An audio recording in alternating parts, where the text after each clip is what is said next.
Imagine this, a person who has spent their entire life being kind, fair, and morally grounded. Someone who speaks up for justice, helps others without asking for anything in return, and lives by an unwavering moral compass. Now, picture that same person years later angry, vengeful, even dangerous. Their eyes carry a coldness that wasn't there before.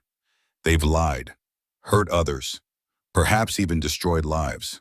What happened? How does someone who once stood for good become capable of darkness? Today we're going to uncover one of the most disturbing and revealing truths about human nature, how ordinary, morally upright people transform into something unrecognizable. And by the end of this video, you may never see yourself or others the same way again. This isn't just abstract philosophy. It's not some distant idea meant for academic textbooks or courtroom dramas. It's real, it's immediate, and it affects every one of us. You might think that would never happen to me. I could never become that person. But history, science, and psychology all say otherwise. Under the right conditions, even the most compassionate person can become a tool of cruelty. Even the most rational mind can justify the unthinkable. And here's the terrifying part. Most people don't even realize they've changed until it's too late. Let's go back to 1971. A psychologist named Philip Zimbardo conducted an experiment at Stanford University that would change how we understand human behavior forever. Known as the Stanford Prison Experiment, it placed ordinary students into the roles of prisoners and guards in a simulated jail environment. What happened shocked even the researchers. In just a few days, the guards and normal young men began exhibiting aggressive, sadistic behavior. They humiliated and dehumanized the prisoners. No one told them to become cruel, but the situation itself, the roles, the environment, the pressure was enough. And the lesson: it's not just bad people who do bad things. It's ordinary people, placed in extraordinary circumstances. Stanley Milgram, another renowned psychologist, ran a chilling study in the 1960s. In this experiment, participants were instructed by an authority figure to administer electric shocks to another person. Most of them obeyed even when they believed they were causing serious harm. Why? Because someone in a lab coat told them it was necessary. Because they didn't want to challenge authority, because they thought they were just following orders. These studies reveal something deeply unsettling. Our sense of morality is far more fragile than we like to admit. But this transformation doesn't happen overnight. It begins with something far more subtle: the erosion of moral boundaries.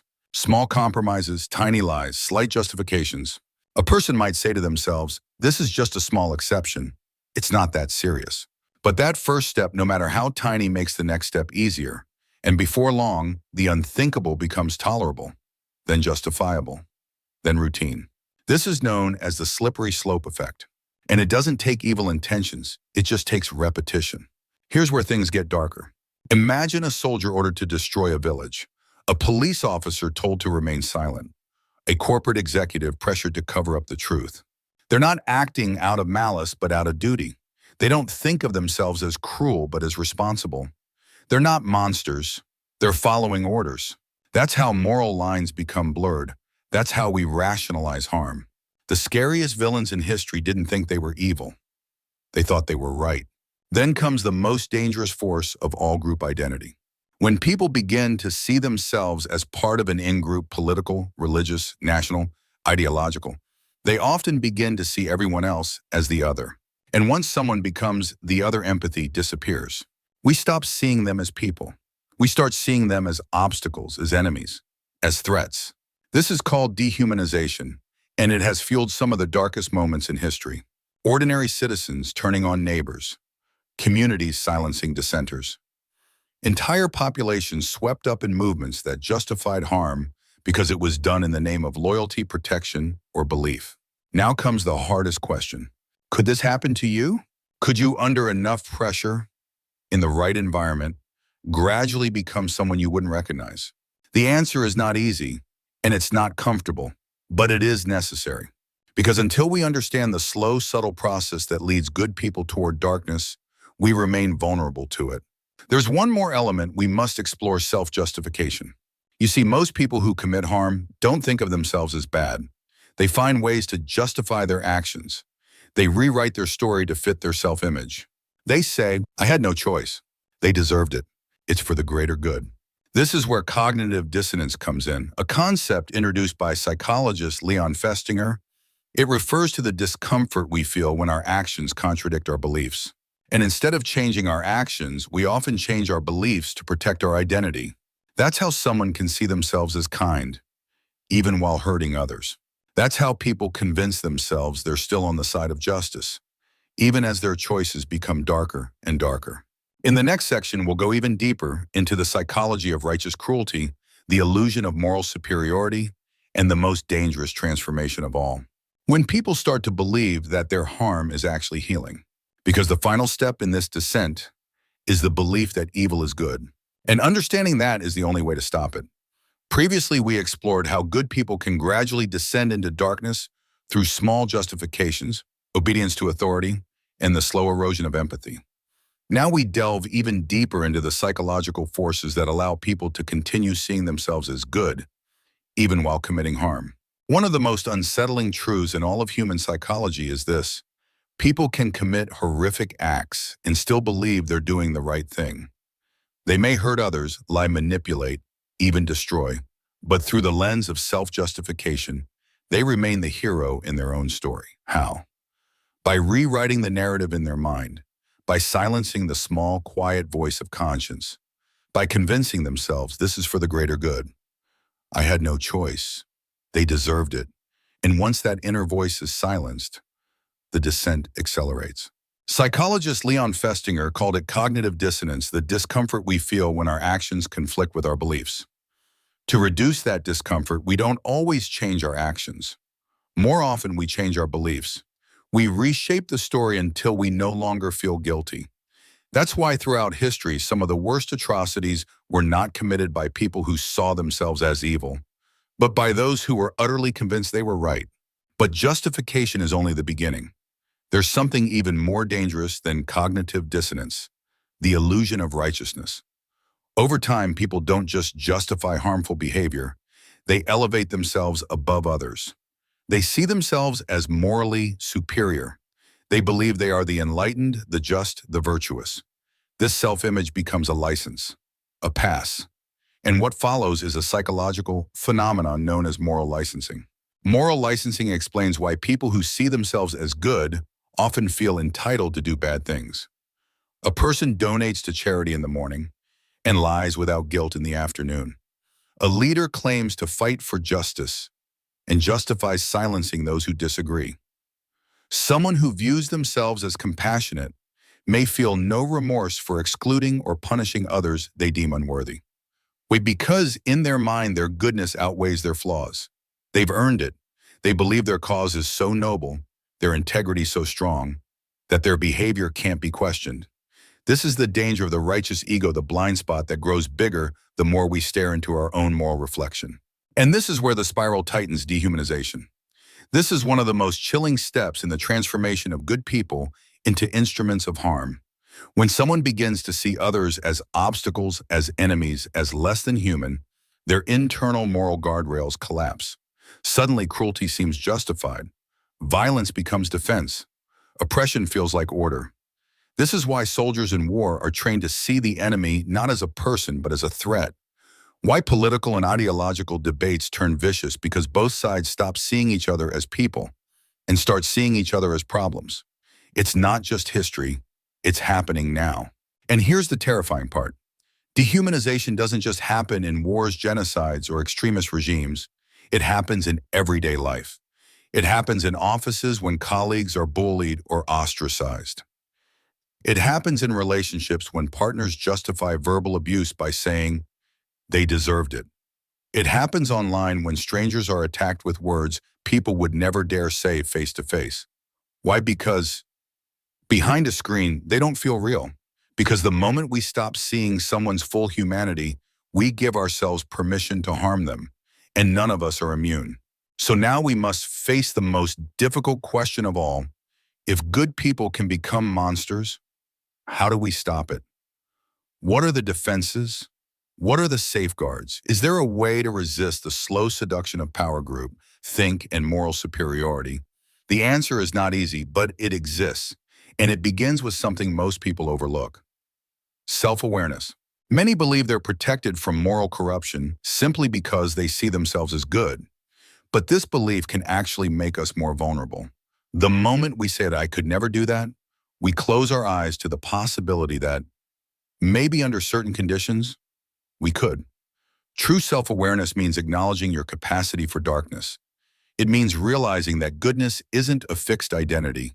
It's a choice renewed daily. It's a muscle that needs exercise. And it's one that weakens when left unchecked. So how do we stay conscious through reflection? Regularly ask yourself, am I justifying something today that I once believed was wrong? Am I treating someone differently because I see them as less in some way? Am I outsourcing my morality to a group or authority figure? If someone else were doing what I'm doing, would I still think it's right? These questions are not comfortable, but they are essential. Because every act of cruelty, every betrayal of integrity begins with the words, "This is different."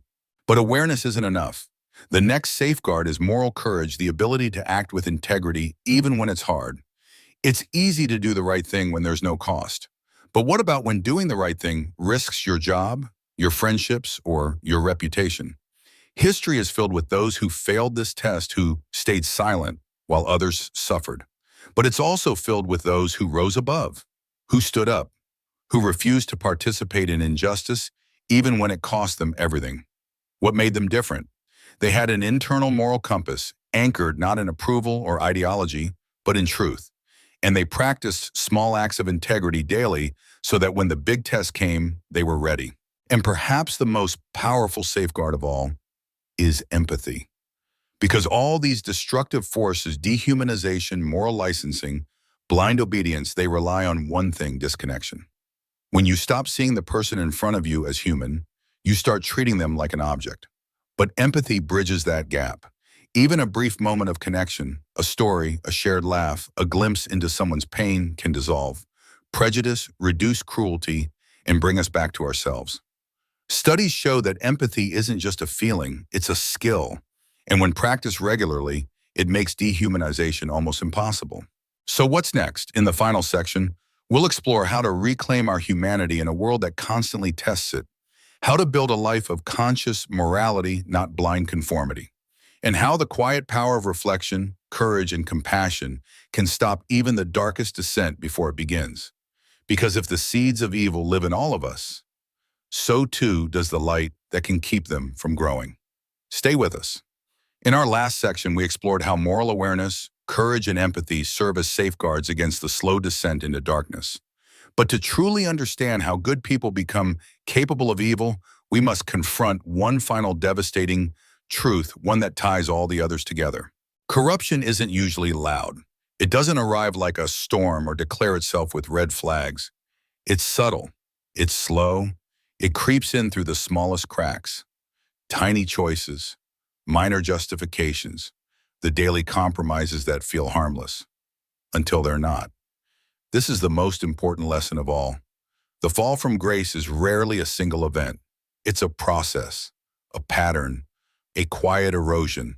And if that descent happens gradually, then stopping it must be gradual too. It takes daily vigilance, ongoing reflection, and the courage to act when it would be so much easier to stay silent.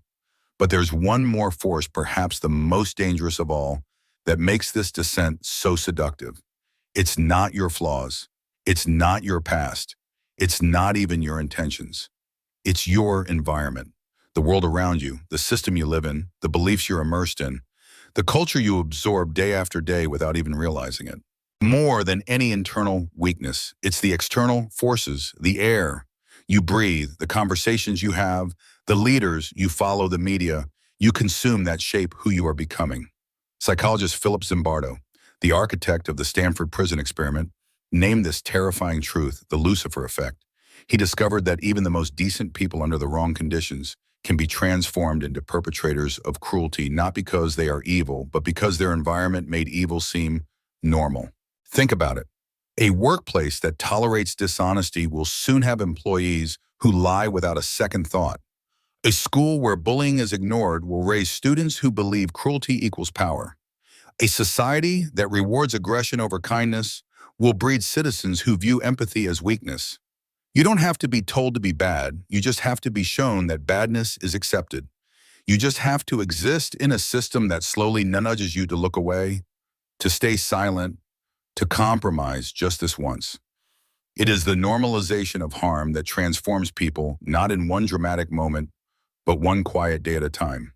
That's why no one can afford to say, I would never, because none of us are immune to influence. None of us float above culture, unaffected by the tides of the world around us. You can be kind, generous, intelligent, and still be shaped by an environment that erodes your principles piece by piece. So what's the solution? It's not just about resisting corruption. It's about consciously choosing your surroundings. It's about actively shaping your world before it shapes you. Surround yourself with people who value truth, with friends who challenge you, not flatter you, with mentors who ask hard questions, not just echo your opinions. If you want to remain strong in a morally fragile world, your environment must feed your conscience, not your ego. Because just as the wrong setting can erode your ethics, the right one can fortify them. Every voice around you matters. Every system you participate in leaves a mark. So ask yourself, are the spaces you occupy strengthening your integrity or eroding it? But here's a question that's even more unsettling. If our environments are so powerful, how much of who we are is truly ours? Are we really free? The answer is both frightening and liberating, because while we can't always control the world outside us, we can control our response to it. We can choose to open our eyes rather than shut them, to act when silence is easier, to feel when numbness is more comfortable, to protect what is right even when it's inconvenient. This is not passive hope. It is deliberate resistance. In the end, the battle between good and evil is not just played out in governments or wars. It's not about history books or headline events. It happens in the quiet corners of your life, in your thoughts, your choices, your moments of decision when no one else is watching. Philosopher Alexander Solzhenitsyn once wrote, "The line dividing good and evil cuts through the heart of every human being." That's the final truth. There are no absolute monsters, no perfect saints, only people. People who are shaped by pressure, culture, and fear, loyalty, and their willingness or refusal to confront their own darkness. So ask yourself, who are you becoming? Are your daily choices aligned with your values or chipping away at them? Are you shaping your environment or is it silently shaping you? Are you drifting or are you awake? Because in the end, the difference between a good person and a monster is not fate, it's choice. And that choice every single day is yours. Mums or mums.